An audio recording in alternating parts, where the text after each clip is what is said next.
Hello everyone, আসসালামু আলাইকুম। স্বাগত জানাচ্ছি সবাইকে কার্যপত্রের ২ নম্বর পর্বে।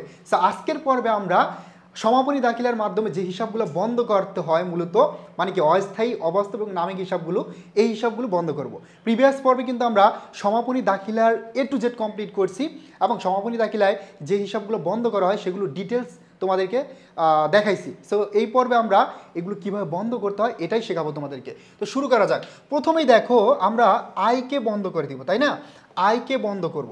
এখন দেখো, আয়কে যদি বন্ধ করি, এটা কিভাবে বন্ধ করব, তাই না? তো আয় মূলত কি বলো তো, আয় সবসময় তোমার ক্রেডিট জের প্রকাশ করে। তার মানে তুমি যখন সমাপনী দাখিলার মাধ্যমে কোনো এন্ট্রি বন্ধ করবে, ওই জেরটা বিপরীত করে দিবা।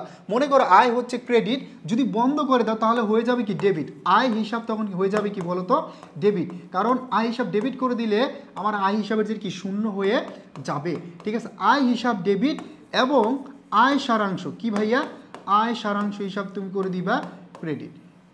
ঠিক আছে, আয় সারাংশ হিসাব করে দিবা ক্রেডিট। তাহলেই মূলত তোমার এই যে আয় হিসাবটা জের শূন্য হয়ে যাবে। বুঝতে পারছো?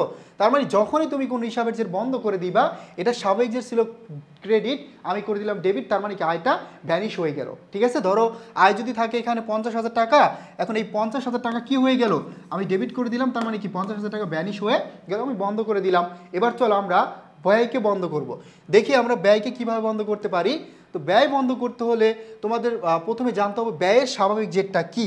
মানে পৃথিবীর যত ব্যয় আছে, এই ব্যয়ের স্বাভাবিক জের কি আমরা জানি, ব্যয়ের স্বাভাবিক জের হচ্ছে ডেবিট। তার মানে ভাইয়া, ব্যয়কে যদি আমি বন্ধ করে দেই তাহলে ব্যয় হিসাব হয়ে যাবে কি বলতো, ব্যয় হিসাব হয়ে যাবে তোমার ক্রেডিট। ঠিক আছে, বন্ধ করে দিলে ব্যয় হিসাব হয়ে যাবে ক্রেডিট এবং আরেকটা হিসাব দিয়ে দিবা আয় সারাংশ। আয় সারাংশ হিসাব কি হয়ে যাবে, ডেবিট হয়ে যাবে। বুঝতে পারছো? আয় সারাংশ হিসাব তখন হয়ে যাবে ডেবিট। ক্লিয়ার? আয় সারাংশ হিসাব হয়ে যাবে তোমার ডেবিট। ওকে, একদম সিম্পল। যেমন তোমার ব্যাপারটা দেখো, ব্যয় হচ্ছে তোমার ডেবিট, বন্ধ করে দিলে ব্যয় হয়ে যাবে ক্রেডিট এবং আয় সারাংশ হিসাব তোমার কি হবে, ডেবিট হয়ে যাবে। মানে ব্যয়টাকে আমরা স্থানান্তর করে দিচ্ছি কোথায়, এই আয় সারাংশ হিসাবে।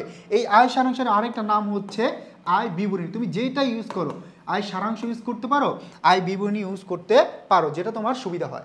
আমরা আয় এবং ব্যয়কে বন্ধ করে দিলাম। এবার বন্ধ করব ভাইয়া মুনাফা এবং ক্ষতিকে। ঠিক আছে, এবার আমরা বন্ধ করতে যাচ্ছি মুনাফা এবং ক্ষতিকে। এখন দেখো ভাইয়া, এই যে মুনাফা, আমরা জানি মুনাফা হচ্ছে ক্রেডিট জের প্রকাশ করে আর ক্ষতিটা হচ্ছে ডেবিট জের প্রকাশ করে, তাই না? কারণ ক্ষতি হচ্ছে অলওয়েজ ডেবিট এবং মুনাফা কি, ক্রেডিট। ঠিক আছে, লোকসান বা ক্ষতি কি, ডেবিট। তার মানে এবার তোমার মনে রাখতে হবে যে এই পয়েন্টটা একটু মনে রাখবা। আমরা যে এতক্ষণ আয় সারাংশ হিসাবে দুইটাকে স্থানান্তর করলাম, এই আয় সারাংশ হিসাবের ক্রেডিট জের, আয় সারাংশ হিসাবের ক্রেডিট জের হচ্ছে ভাইয়া তোমার মুনাফা। আয় সারাংশের ক্রেডিট জের হচ্ছে তোমার নিট মুনাফা। ক্লিয়ার? আয় সারাংশের ক্রেডিট জের হচ্ছে তোমার গিয়া নিট মুনাফা এবং এই আয় সারাংশ হিসাবে ডেবিট জের, আয় সারাংশ হিসাবের ডেবিট জের হলো ক্ষতি। ডেবিট জের হলো নিট ক্ষতি বা লোকসান, নিট ক্ষতি বা লোকসান। ঠিক আছে, তো মনে রাখতে হবে যে আয় সারাংশের আরেকটা নাম হচ্ছে নিট মুনাফা অথবা নিট ক্ষতি। ঠিক আছে, এই দুইটা পয়েন্ট মনে রাখা লাগবে যে আয় সারাংশ বা আয় বিবরণী আরেকটা নাম হচ্ছে কি, নিট মুনাফা বা নিট ক্ষতি। তো এখানে এই পয়েন্টটি একটু ভালোভাবে বুঝতে হবে যে তোমার যে আয় সারাংশের ক্রেডিট জের মানে হচ্ছে নিট মুনাফা বা নিট লাভ এবং ডেবিট জেরটা হচ্ছে কি, নিট ক্ষতি। এই পয়েন্টকে ধরতে পারলে তুমি ইজিলি কি করতে পারবে, দুইটা বন্ধ করতে পারবা। তো দেখো, আমরা যদি নিট মুনাফাকে প্রথমে বন্ধ করি তখন কি করব, শুরুতেই দেখো আয় সারাংশের আরেকটা নামে কি, নিট মুনাফা অথবা নিট লাভ। এখন দেখো এটার জের কি বলতো, নিট মুনাফার ক্রেডিট, তার মানে কি বন্ধ করলে হয়ে যাবে ডেবিট। তো এখানে আয় সারাংশ কি করে দিবা, ডেবিট। এটাকে বন্ধ করলে আয় সারাংশ অথবা আয় বিবরণী, আয় সারাংশ অথবা আয় বিবরণী হিসাব কি হবে, আয় সারাংশ অথবা আয় বিবরণী হিসাব হয়ে যাবে তোমার ডেবিট। ক্লিয়ার? এখন দেখো, এবার আমরা এই যে নিট মুনাফা হলো আমার, এটাকে আমি স্থানান্তর করে দিব মূলধন হিসাবে। কোন হিসাবে, মূলধন হিসাবে। ঠিক আছে, তার মানে মূলধন হিসাব হয়ে যাবে ক্রেডিট। যদি আমি আয় নিট মুনাফাকে বন্ধ করি, মূলধন হিসাব হয়ে যাবে ক্রেডিট। ক্লিয়ার? ওকে, এবার দেখো আমরা বন্ধ করব নিট লোকসান অথবা ক্ষতিকে। এবার দেখো আয় সারাংশের ডেবিট জের বুঝায় কাকে, নিট মুনাফা বা নিট ক্ষতিকে। তো বন্ধ করে দিলে এই নিট মুনাফা বা নিট ক্ষতি হয়ে যাবে কি, ক্রেডিট। তার মানে এবার আমি যদি বন্ধ করে দেই, তার মানে আমার আয় সারাংশটা হয়ে যাচ্ছে কি বলতো, আয় সারাংশটা হয়ে যাচ্ছে ক্রেডিট। ঠিক আছে, আয় সারাংশটা হয়ে যাবে ক্রেডিট, আয় সারাংশটা হয়ে যাবে ক্রেডিট, আয় সারাংশ হিসাব তখন হয়ে যাবে কি বলো তো ক্রেডিট। কারণ হচ্ছে এই নিট ক্ষতিটা হচ্ছে আয় সারাংশের ডেবিট উদ্বৃত্ত ছিল, বন্ধ করলে হয়ে যাবে কি ক্রেডিট। ঠিক সেমভাবে এটা আমরা কি করব, মূলধন হিসাবে স্থানান্তর করব। তো এবার আমার মূলধন হিসাব হয়ে যাবে ডেবিট, ক্লিয়ার। এবার মূলধন হিসাব হয়ে যাচ্ছে গিয়ে আমার ডেবিট। ওকে, তার মানে এটা আমাদের একটা ঝামেলা লেগে যায়, ভাই আপনি নিট মুনাফাকে বন্ধ করলেন কিন্তু নিট মুনাফা লিখলেন না কেন? ভাইয়া আপনি নিট লোকসান অথবা ক্ষতিকে বন্ধ করছেন, বাট এটাকে লিখলেন না কেন?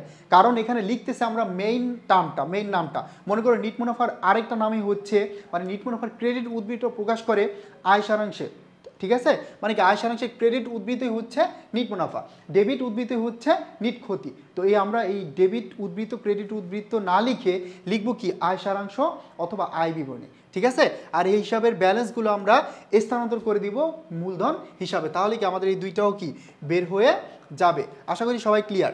এবার দেখো উত্তোলন বা লভ্যাংশটাকে বন্ধ করলে, উত্তোলনটা এবং লভ্যাংশটাকে আমরা বন্ধ করতে যাচ্ছি।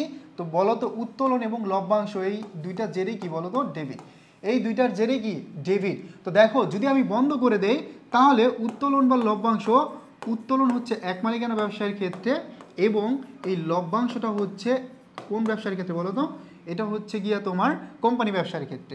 তো এটা হয়ে যাবে কি ক্রেডিট বন্ধ করে দিলে, এবং আমরা এই ব্যালেন্সটাকে স্থানান্তর করে দিব মূলধন হিসাবে, কোন হিসাবে, মূলধন হিসাবে। তার মানে এই ছিল আমার সমাপনী দাখিলার জেরগুলা, মানে নামিক অবাস্তব হিসাব আমরা এইভাবে স্বাভাবিকভাবে বন্ধ করে দিতে পারি। তার মানে একদম সিম্পল, তোমার যেই যখনই কোনো জেরকে বন্ধ করে দিবে ওইটার যে স্বাভাবিক জের ছিল ওইটা বিপরীত করে দিবে, তাহলে কি জেরটা শূন্য হয়ে যাবে।